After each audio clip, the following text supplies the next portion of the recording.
everybody. Grant Miller here, Miami Communities. I'm with, from Miami, it's Roberto Munoz. Munoz. Perfect. Leadoff batter for the Miami Marlins. You like that name? I love that. Okay. So you are a who's who. You're the Boy Scouts. You are the president and CEO of South Florida Boy Scouts. I am the president and chairman. Chairman. Of the and South how many, Boy Scouts in South how Florida. many people are in the Boy Scouts in South Florida? There's 40,000 Boy Scouts in South Florida. It's a lot of youth and a lot of people that we take care of. I like you say youth because it's really not Boy Scouts, it's girls and boys. Boys and girls. It's a youth organization. Yeah. Leadership. So there's a story. We have a story right here on the front page of one of our papers. How many? I call them clubs, but what do you call them? These are units. Units. How many units are there? Altogether, there's about 70 units in the South Florida, region. I jump around a little bit. I have ADD, OCD. If you're an Eagle Scout, become an Eagle Scout, they're rare, right? In the scope of a organization like the Boy Scouts, to finally get to an Eagle Scout before you're 18 years old, it's rare. Yeah, and people go, I'm trying to get scholarships to my kids to go to college. You want to know how you get one? Be an Eagle Scout. Colleges look at you completely different because it's so rare. The percentage is rare, right?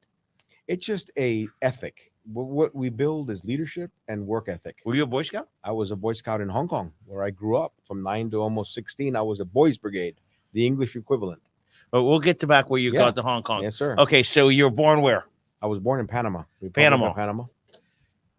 I was born as an American born abroad in Panama. My mom and dad were Americans when I was born. What were they doing in Panama? My dad was here in Miami, actually, working for Pan American Airways as an airport manager when I was born in 1956, and had my mom go to Panama on one of the Constellation flights that Pan Am had daily.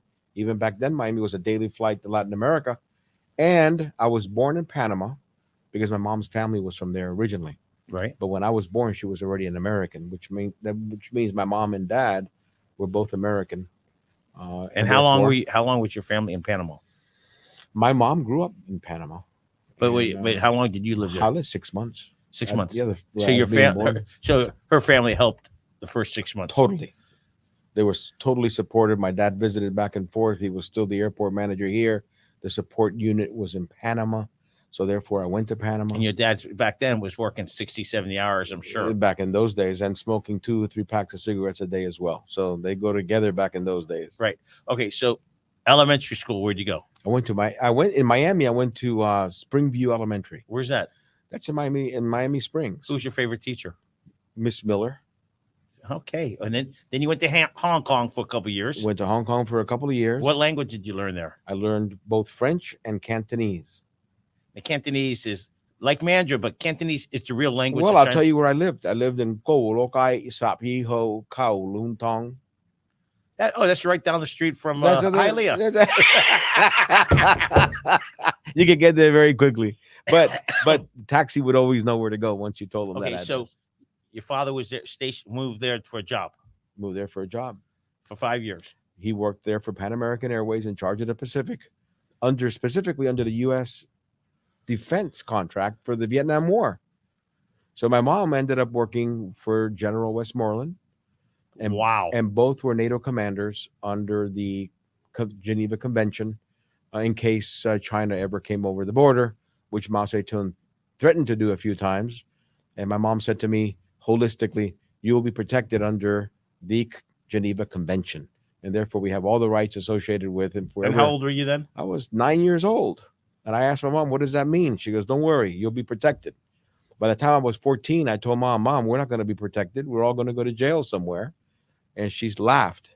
And I got to understand what it was to live in a communist influenced area. It's always difficult. And of course, Miami has the same communist influence with the Cuban situation. You could just simply have that. Going to jail can happen very quickly. A lot of people, millions of people come here, leave communism. Our family left Russia in 1800s for communism or Democrat. So, all right. So let's stay focused on you. So you come back here, you go to junior high, where? Miami Springs. When I came back from Hong Kong, I ended up in Miami Springs Junior High. Who's your favorite teacher? My favorite teacher. People like to there- know who you are. Well, I got to tell you, my favorite teacher was an interesting history teacher, and his name is interesting. I forgot his name, but it'll come back to me soon. Okay, favorite I'll teacher tell you in more. high school. Mrs. Moore, English teacher. Okay. She was fantastic lady. Then you went to Miami-Dade, Went to Miami-Dade, largest college in the country. largest college in the country, and Hispanic on top of that. Fantastic. Right, and FIU is about fourth or fifth in the country. Okay, and you went to And then Miami-Dade and you got an AA. AA, You went to FIU. And FIU. what did you do there? What kind of degree? I have my degree in finance and international business. And today, international business is the number 2 rated college in the United States. Okay, so after that, and then where'd you go to work? I started my banking career. I went to banking. Started my banking career with Continental of Illinois out of Chicago. You moved to Chicago? I was in Miami. I was hired in Miami, trained in Miami for the first bunch of months because Miami began an international banking community since 1979. Miami's international banking community began, and I was able to hook up with an international bank at that time, an EDGAC bank called Continental of Illinois. Continental Bank. Continental Bank. It used to be a Daylight There used to Mall. be a local. There used to be a local bank I called think- Continental Bank. Yeah, it was that. This is no. the Chicago. Oh, okay. This is called Continental of Illinois National Bank and Trust Company in Chicago. Okay, so you've been in the banking business how long? 42 years altogether. Are you Long time. You retired now? Huh? I did. I left for a little bit. I'm retired only for a little bit. I think I love banking more than anything else in the world, but I did hook up with Mass Mutual in the process. Coastal Wealth, and set up and working with the Elite Family Office in insurance, financial planning, and lending, and working with my old client base that I've had in banking. Forever. Well, forever means forever, but yes, forever. You have kids? I have 5 children. 5. I was 5 kids. Busy, lovely. What's the ages? Oldest is Reynaldo, who No. is 36. Okay, we'll get to that. We'll keep going. 36. Right. And my youngest is my daughter, Sarah, who's 16. 10. 16. Wow. 16, 36 to 16. Did they teach you to have a television in your house? Well, look, televisions work, but I'm an active guy. Okay, so how do you get into the Boy Scouts? I started Boy Scouts. My first love with the Boy Scouts started with the Boys Brigade in Hong Kong, which is the English equivalent. The Boys Brigade is a 60-country organization established by the English. It was established by an English lord. His name was Lord Alexander, and he William Alexander, and he actually brought in or Sir William Alexander, and he brought in Lord Baden-Powell, who was a founder of the Boy Scouts. And Lord Baden-Powell thought he did such a great job that he went and invented and created the Boy Scouts, and developed that program side by side to the Boys Brigade. So if you look at the Boys Brigade and the Boy Scouts of America, they're very, very similar organizations. The Boys Brigade is a little bit older, but they're both very similar. Wow. Teaching So survival skills. as a kid, you learned that. I learned it. Okay. Did your kids become Boy Scouts? They did not. As a matter of fact, my oldest son, is a black belt in karate and went on. He liked sports in a different way. I've never tried to push something on children. They need to want to naturally like to do something.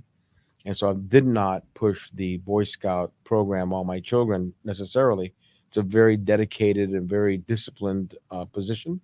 And they didn't. They found their own focus. They found their own focus. So they've been very successful. Okay, so how did you get to be the chairman of the South Florida? Well, I've raised over $1 million for the organization. I've been very dedicated at the board level to bring awareness to the need for scouting in the United States, the need for leadership.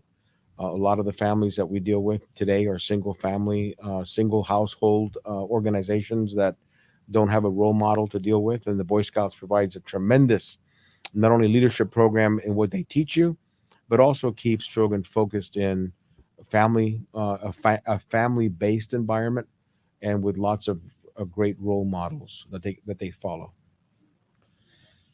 So you just climbed the ladder over years. So how long have you been chairman, president? I've been a chairman for 1 year, but I've been around 15 years at the organizational level with the Boy Scouts. And I was recruited by them. They found me as an active banker in other community aspects. I was a chairman at that time of the Florida International Bankers Association when they approached me. This is 2014 or 13. I was a longtime member of FIBA, which we call FIBA, and then I decided that yes, I was interested in the Boy Scouts. I thought it was one of those organizations that has a lot of value for youth leadership. Today, I'm also the chairman of the Greater Miami Chamber of Commerce. That's community leadership, a little bit different, but Well, no, it's all the same. leadership of the youth is different. Youth is easier. Youth is actually more complicated. Really? in Why? bringing leadership, because a child is has to be brought into leadership without really realizing that they're going to be leaders when they grow up. That concept is a little bit unusual, but we give them a task, a series of tasks of increasing difficulty over a period of time that allows them to be self-sufficient, understand how to survive in complex environments, and produce projects that are valuable and creates team and teaching experiences that they'll take for the rest of their life. Now, you got South Florida. South Florida is Palm Beach South? No, it's actually Broward, Palm Beach, Broward, Miami-Dade County, and Monroe, and Palm Beach is a different council. The challenge I see Boy Scouts, it's a little expensive, right? If you look at the alternative of Boy Scouts, which is football or soccer or Any sport. any sport, taekwondo, etc., they all have their costs and their positioning. I think we are in line with karate, generally speaking, and it's a year-round venture, so we can't be compared to football, which is seasonal. Right? Or But if somebody needs help, Boy Scouts will work with them. we are definitely working with the underserved community. I just recently, under my chairmanship, opened 2 units at the Chapman Partnership for the Homeless. Well, how One is exciting. the North and one is the South Campus, and those children entered that troop no cost, and then they wherever they end up, we will go with them, uniforms and fees and all, to their new location. And so that way, one of the things that we're doing today is, as example, is fundraising. And we're fundraising under the South Florida Council, bsa.org/give, or specifically sfcbsa.org/give. And our funding it will be utilized for the underserved community that are not of the privileged class, but those that have to struggle every day for their odds and ends. So we're very pleased. Well, that's exciting. It's super I exciting. mean, because we have, Boy Helping those that can't are exciting. and the leadership roles, when you're out camping, you have to learn some life skills right away. You sure do. And that's why the Boy Scouts are important to everybody. Now, is this chapter one of the bigger ones in the country? Is it average This size? chapter is ranked as a top tier chapter because of our size. Another top tier in Florida would be Tampa, Orlando, because we come from big markets with Right. relatively large populations. Right. Even Jacksonville would be considered. And then smaller ones would be like a Tallahassee. Would be a smaller. Tallahassee's still part of Florida? Tallahassee is very much a part of Florida. Okay. Before Miami, there was Tallahassee. That's correct. So you got to kind of look at the history of all this. Well, it's exciting. Boy Scouts have molded a lot of kids. They have. And we, as adults or kids, you don't know how important it is until when they get to the Eagle Scout, like these 21 kids, it's like proud moments. What those 21 kids haven't said, or what you can't get or glean out of that statement, is what each one of those 21 stand for. Each one is an individual. Each one stands for their own merits. Each one worked individually. Each one strove or strives to be the best that they can possibly be. And so while you have 21, and that's just a small group of the total number of scouts Right. That are Eagle, each one is an individual, which has a tremendous story. They're young men under 18, all of them. All right. So what part of town do you live in? I live in Miami Lakes.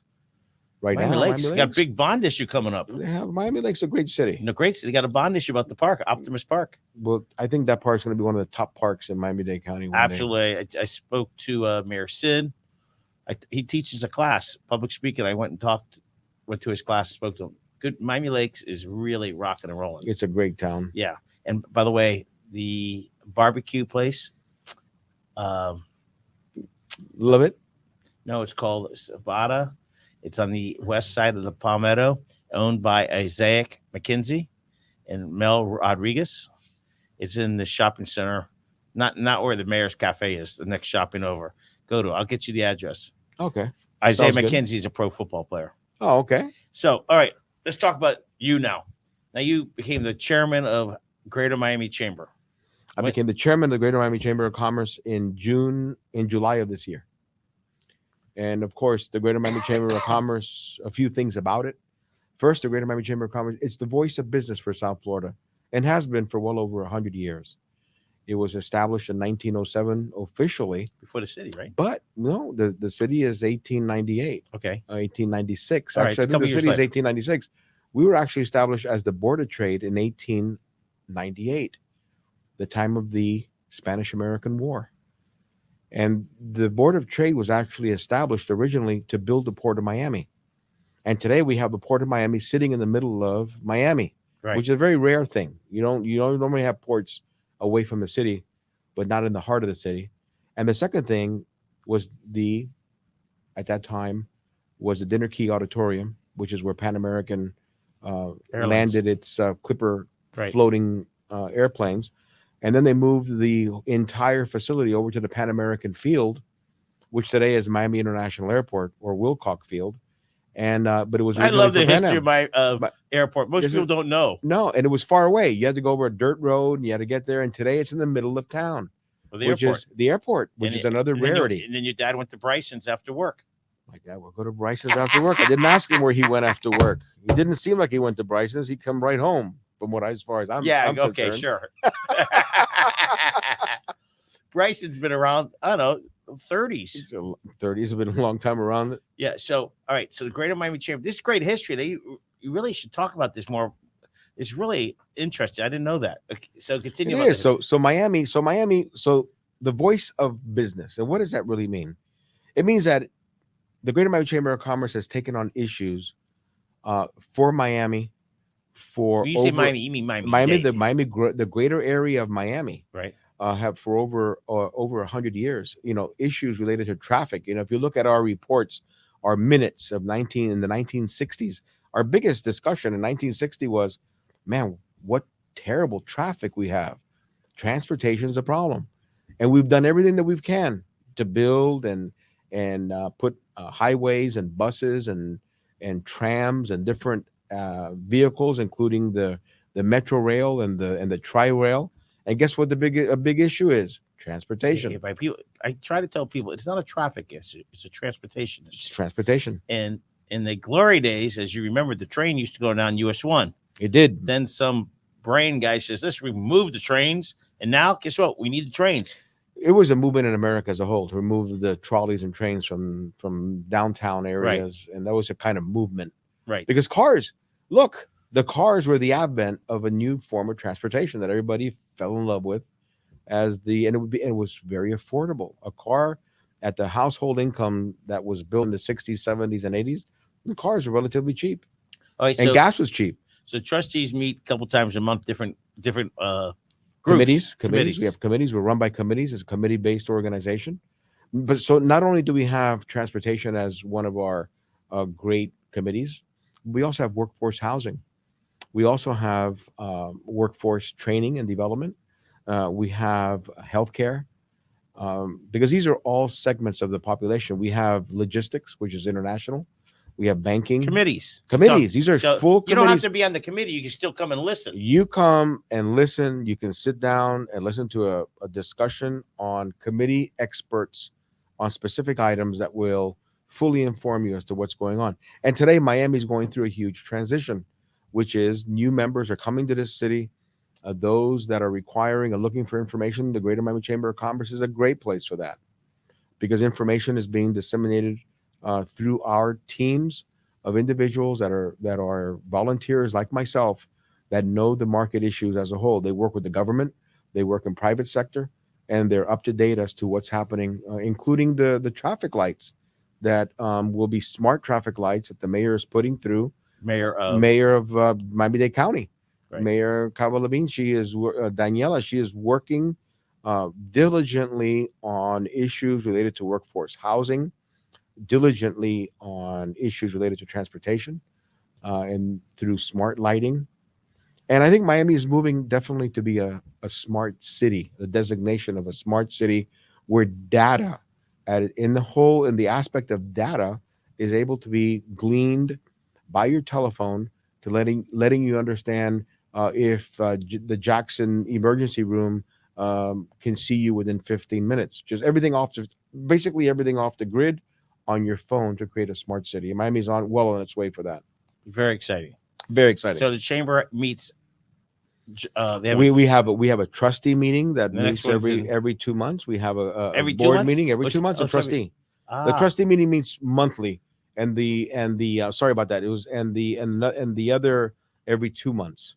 but the trustee has other one coming trustee. up in October. We have one coming up in October. We You have a know, nice who's- event coming who's- up. I can't tell you coming up. It will be I believe it's in fact, it is the Chapman Awards that will be put up in September. The Chapman Awards. Good. We'll be at the Jungle Jungle Island. Jungle Island. That would be a great location for that.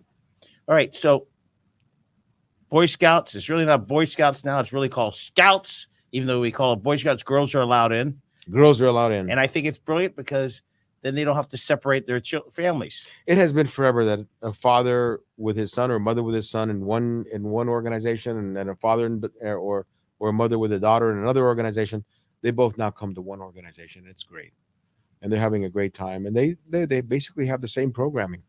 Wow. And they learn the survivor skills necessary for future growth and leadership. All right, so this is a tough part. Ready? I'm ready. You sure? I think so. Okay. I'm gonna test your eating skills. Oh Ready? my goodness. Your favorite sushi restaurant? Go. Amaki Sushi. Favorite pizza place? I love Anthony's Coal Fire Pizza. Birthdays? Go. Your wife's. My wife's birthday at home. And I cater to her myself. Her birthday. Her date. Oh, her date of birth is May 10, 1966. Your 5 kids. Go. I don't need the year. Ray. The names? Just the name. They're just the name and the birthday. Not the May year. the birthday. Okay, Ray is 9/1/80. No, 9-1. That's all. Keep going. to the next one. 9/1. Sarah 7/1. David is David always 2-7. gets cheated. no, he's not 7. He's not gonna get cheated. 7. February 7. Monica is July 4. Yes. And then we have Leslie, May 10. Any living relatives? In-laws? My in-laws, only one set of in-laws are alive. My Okay. mom and dad died. Okay. What's your in-laws' birthdays? My mother-in-law's birthday is May 20th. That's close enough. Your favorite hot dog place? All betters. You better say. In fact, November 11th, inductees are coming up. We got a famous group of people, 22, because you're 22, are being inducted. Al Alonso Highsmith, the Yeah. GM for the Alonso Hurricanes. Husband. He's been inducted. Brother Kevin, bunch of people. Okay. Brother Kevin. Your favorite fish restaurant? Go. Fish. Oh, fish is the What restaurant? fish grill. Okay. Taco place. No, I don't eat a Taco Bell at all, but I do eat some taquilerias from time to time. I Okay. don't have a Your favorite. favorite pizza place? I already said pizza was Anthony's Oh, Coal wait, Fire Pizza, but hamburger. there's Hamburger. a hamburger place. Really, the truth is hamburger for me. I love Burger King. Okay, it's good. I enough. do. Superhero as a kid. Superhero as a kid was Superman. Okay. Your favorite cowboy? Favorite cowboy was Have Guns Will Travel, and his name was Farrell, I I don't think. even remember that one. Have Guns Will Travel. As a kid, what was your favorite Christmas gift? Favorite Christmas gift for me was anything electric with a battery stuck in it that would make noise and go around the room Okay. with a wire on it. The magic of the mix. Tell me why the Boy Scouts are so important. Boy Scouts are important because they hold the community together. Boy Scouts are important because it teaches children at a very young age how to be independent, how to be leaders when they grow older, and how to contribute to society as time goes on. Our goal now is to take this programming to the underserved, to make sure that all of our community is equally footed and that we have leaders coming out of all sectors of our economy. Wow. It's a pleasure. Grant Miller Real here. pleasure. Roberto. Thank Have you a very great much. day.